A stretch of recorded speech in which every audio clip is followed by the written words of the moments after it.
அடுத்து அல்ஹம்துலில்லாஹ் 356லேருந்து 360 வரைக்கும் நம்ம பார்க்க போகிறோம்.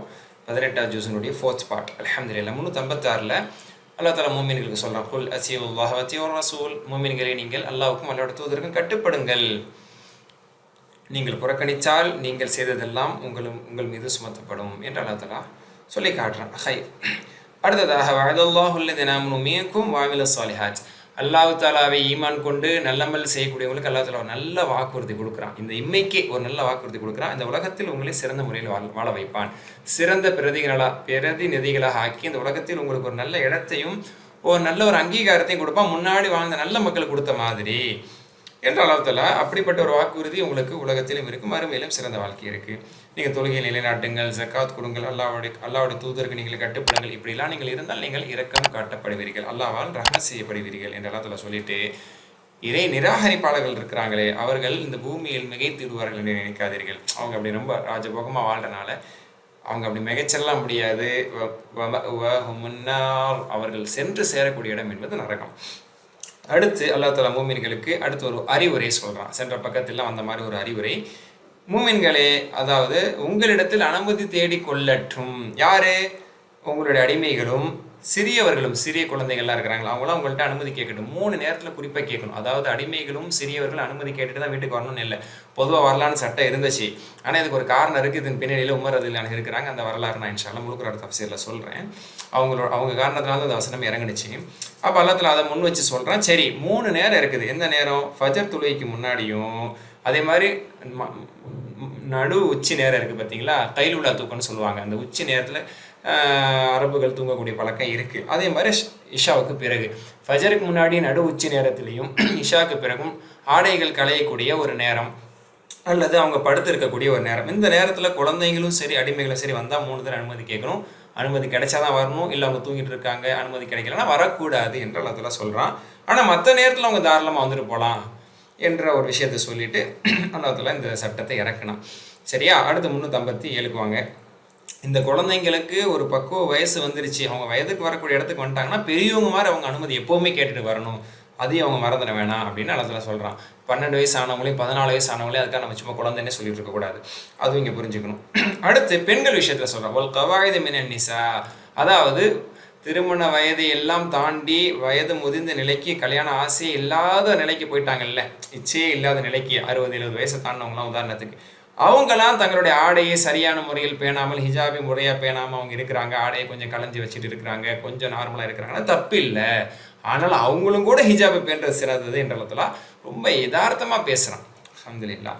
அடுத்து இந்த போர் விஷயம் பற்றி கொஞ்சம் லைட்டாக வந்ததில் அதில் சொல்கிறான். லைஸ அலல் அஅம ஹரஜ் வலா அலல் அஅரஜ் ஹரஜ் வலா அலல் மரீத் ஹரஜ், அதாவது உடல் திடகாத்திரம் இல்லாதவர்கள், குருடர்களாக இருப்பவர்கள், மாற்றுத்திறனாளிகள், அதே மாதிரி நோயாளிகள், இவர்கள் மீதெல்லாம் பொதுவாக குற்றம் இல்லை. ஷரியத்தினுடைய சில சட்டங்கள் அவங்க செய்ய முடியாமல் போணுச்சுன்னா அனுமதிக்கப்பட்ட விஷயத்தில் அவங்க மீது குற்றம் இல்லை. குறிப்பாக போர் விஷயத்தில் அவர்கள் பின்தங்கினால் அவர்கள் மீது குற்றம் இல்லைன்னு சொல்லிட்டு மூமின்களுக்கு வேறு சில விஷயம் சொல்கிறான். நீங்கள் எல்லாம் ஒன்று சேர்ந்து சாப்பிட்றது ஒன்றும் தப்பு இல்லை.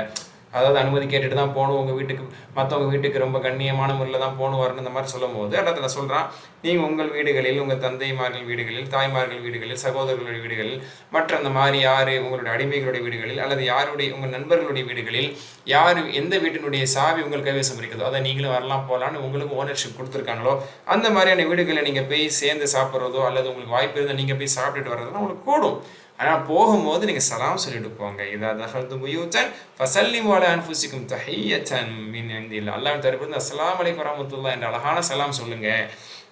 இப்படி அல்லாஹ் தஆலா ஒழுக்கத்தை, மரபுகளை எல்லாம் கற்றுத்தருகிறான். அடுத்து 358ல் சூரா நூர் முடிய போது அல்லாஹ் தஆலா மூமின்களை பற்றி இன்னொரு பண்பை சொல்கிறான். இன்னமல் மூமினூன், உண்மையான மூமின்கள் யார் தெரியுமா? உண்மையான மூமின்கள் அவர்கள் ரசூல்லா கூட ஒரு சபையில் இருக்கும் பொழுது அந்த சபையை விட்டு நழுவி போக மாட்டாங்க. அப்படி போக வேண்டிய ஒரு தேவை வந்தால் எஸ்ததினூக், உம்மிடத்தில் ஹத்தா எஸ்ததினூஹு, அந்த ரசூல்லாவிடத்தில் அனுமதி கேட்டுட்டு கண்ணியமான முறையில் அனுமதி கேட்டு நாங்கள் போயிட்டு வரலாமான்னு கேட்டுட்டு தான் போவாங்க ஒரு சபையில் இருந்து. ரசூல்லா காலத்தில் சொல்ல அந்த மாதிரி உங்கள்கிட்ட கண்ணியமாக அனுமதி கேட்குறவங்களுக்கு நீங்கள் அனுமதி கொடுத்து அவங்களை பாவம் மன்னிப்பு கேளுங்கன்னு சொல்கிறான்.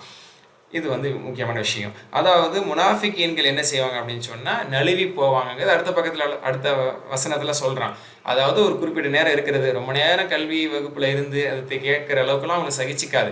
ஏதோ ஒரு சில விஷயத்தை தெரிஞ்சுக்கிட்டோமா, வந்தோமா, அட்டனன்ஸை போட்டோமா, அப்புறம் இந்த செய்தியை கொண்டு போய் மற்றவங்கள்ட்ட பற்றி வச்சோமா அப்படிங்கிறதுக்காக வருவாங்க, நழுவி போவாங்க. பொறுமையாக அவங்களால முழுமையாக இருக்க முடியாது, நல்லதெல்லாம் சொல்கிறான். சரி, அதே மாதிரி ரசூல்லாவில் தஜாலு துஆ ரசூல் பைனிக்கும் கதுஆ பஅதிக்கும் பாதா, உங்கள் இறை தூதரை உங்களை ஒரு சிலர் கூப்பிட்ற மாதிரி கூப்பிட்டுக்காதீங்க, பேரை சொல்லி கூப்பிட்ற மாதிரி. இது என்ன பழக்கம்? யா முகமதுங்கிறது, யா முகமது பின் அப்துல்லாங்கிறது, இது நீ உங்கள் சிலரை கூப்பிட்டுக்கலாம். அவர் அல்லாவுடைய தூதர், அதனால கண்ணியமாக கூப்பிடுங்க.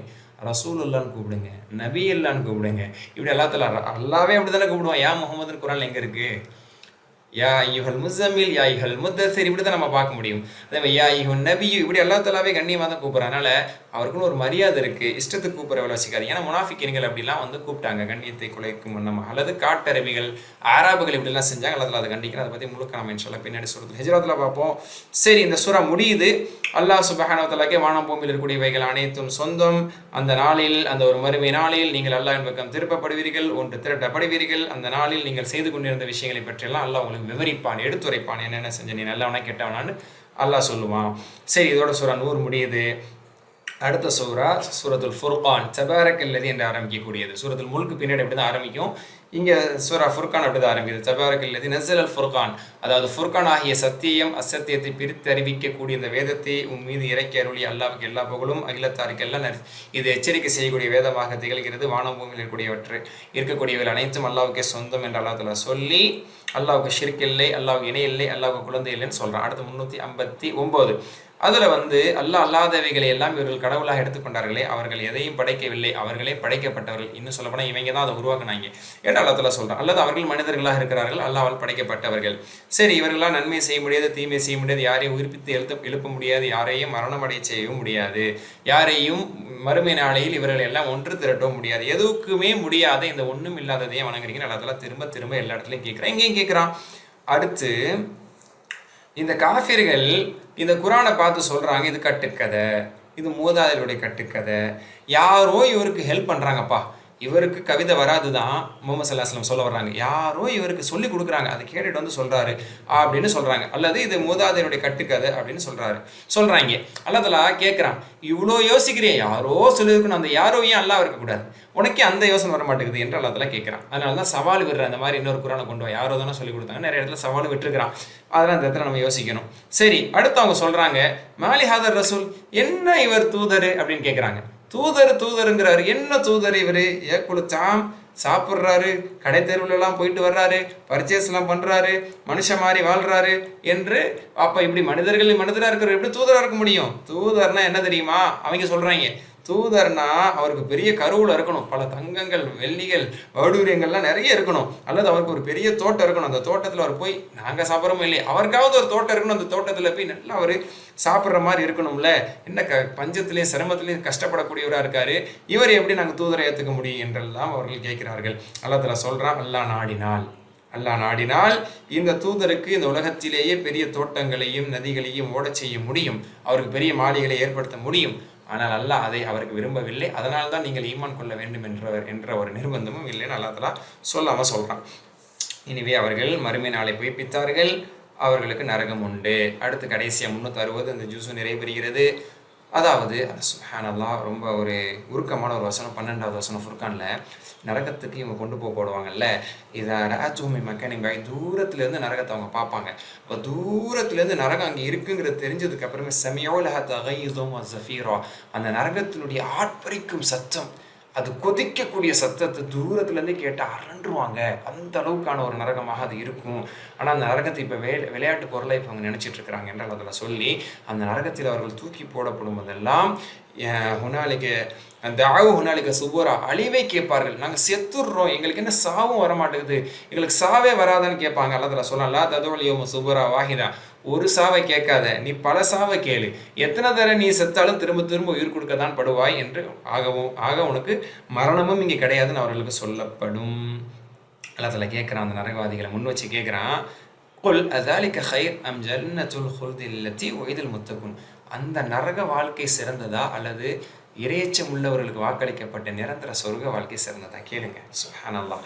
இப்படிலாம் அல்லாஹ் தஆலா யோசிக்க சொல்கிற உலகத்திலே, அப்புறம் ஏன்டா நீ மறுக்கிற என்ற ரீதியில் அடுத்த நாளை மறுமையிலே யாரெல்லாம் இவர்கள் வணங்கிறார்களோ அந்த வணங்கப்பட்டவர்களை கூப்பிட்டு இடத்துல கேட்பானா, அன்தும் அத்லல்தும் இபாதி ஹவுலா அம் ஹும் தல்லு சபீல், நீங்கள் தான் எனது அடியார்கள், இந்த அடியார்கள்லாம் வழிகெடுத்தீங்களா அல்லது அவங்களும் வழிகிட்டு போனாங்களா, என்ன நடந்துச்சு, ஏன் அவங்களை கடவுள் இவங்கெல்லாம் சொல்கிறாங்க அப்படின்னு அல்லாஹ் கேட்பானா. அவங்களாம் சொல்லுவாங்க, காலு சுபஹானக், பரிசுத்தமானவனை சுபானல்லாஹ், நாங்கள் சொன்னோமா. ஏன்னா நான் சொல்கிறேன், நிறைய தடவை சொல்லியிருக்கேன், வணங்கப்பட்டவங்க நல்லவங்க நல்லடியார்கள் இருக்கிறாங்க, பாவிகளும் இருக்கிறாங்க. மொத்தம் யாராக இருந்தாலும் சரி சுபானல்லான்றவாங்க. அல்லாஹ் நாங்கள் போய் சொல்லுவோமா, எங்களை போய் வணங்க சொன்னோமா, நீ அவங்களுக்கு வாழ்க்கையை கொடுத்த, அவங்களுக்கு நல்ல வசதி வாய்ப்பை கொடுத்த, அவங்க மறக்கடிக்கப்பட்டவங்களாம் அப்படி இருந்துட்டு அவங்க வந்து வலிக்கிட்டு போயிட்டாங்க அப்படின்னு அவங்க சொல்லிட்டு போயிடுவாங்க. அதுக்கப்புறம் அல்லாஹ் தஆலா கூப்பிட்டு கேட்பானா, பார்த்தீங்கல்ல அவங்க தான் எங்களை வணங்க சொன்னாங்க, அவங்க தான் எங்களை வலிக்கெடுத்தாங்கன்னு சொன்னீங்களே, எந்தோ கை விரிச்சிட்டு போயிட்டாங்க, வாங்க எல்லாம் ஃபலா தஸ்ததிஉன ஸர்ஃப வலா நஸ்ரா, இன்னைக்கு உங்களுக்கு எந்த உதவியும் கிடையாது, யாரும் உங்களை அதாபை விட்டு திருப்ப முடியாது என்று அல்லாஹ் தஆலா சொல்லி அவர்களை அதாவில் நுழைவிப்பான் என்று அல்லாஹ் தஆலா சொல்லி, இதற்கு முன்னால் வாழ்ந்த எல்லா நபிமார்களும் மனிதர்களே, அவர்கள் உணவை உண்டவர்களே, வயம்ஷன ஃபில் அஸ்ஸா, கடை தெருக்கு போயிட்டு வந்தவங்க தான். என்ன ஆலிம்ஸா கடை வீதிக்கெல்லாம் போகிறாங்கன்னு சிலர் கேட்கலாம். அது என்ன நபிமார்கள் கடை வீதிக்கு போனது அப்படிலாம் கேட்டாங்க. சாமானிய மனிதர் தான் மார்க்கெட்டுக்கு போவாங்க, வீட்டுக்கு ஜாமான் வாங்குவாங்க, எல்லாம் தான் சாமானியர்கள் தான் என்று அல்லாஹ் தஆலா சொல்லி, எல்லாம் இப்படி தான் எல்லா நபிமார்களும் இருந்தாங்க, அதுக்கான ஏற்றுக்க மாட்டியா என்று அல்லாஹ் தஆலா சொல்லி இந்த ஜுஸு முடியுது. சூரா ஃபுர்கான் அடுத்தும் இன்ஷா அல்லாஹ் தொடர்கிறது. அடுத்த ஜுஸில் பார்ப்போம். சுப்ஹானக்கல்லாஹு வ பிஹம்திக் அஷ்ஹது அல்லா இலாஹா இல்லா அன்த அஸ்தக்ஃபிருக வ அத்தூபு இலைக். அஸ்ஸலாமு அலைக்கும் வரஹ்மத்துல்லாஹி வபரகாத்துஹு.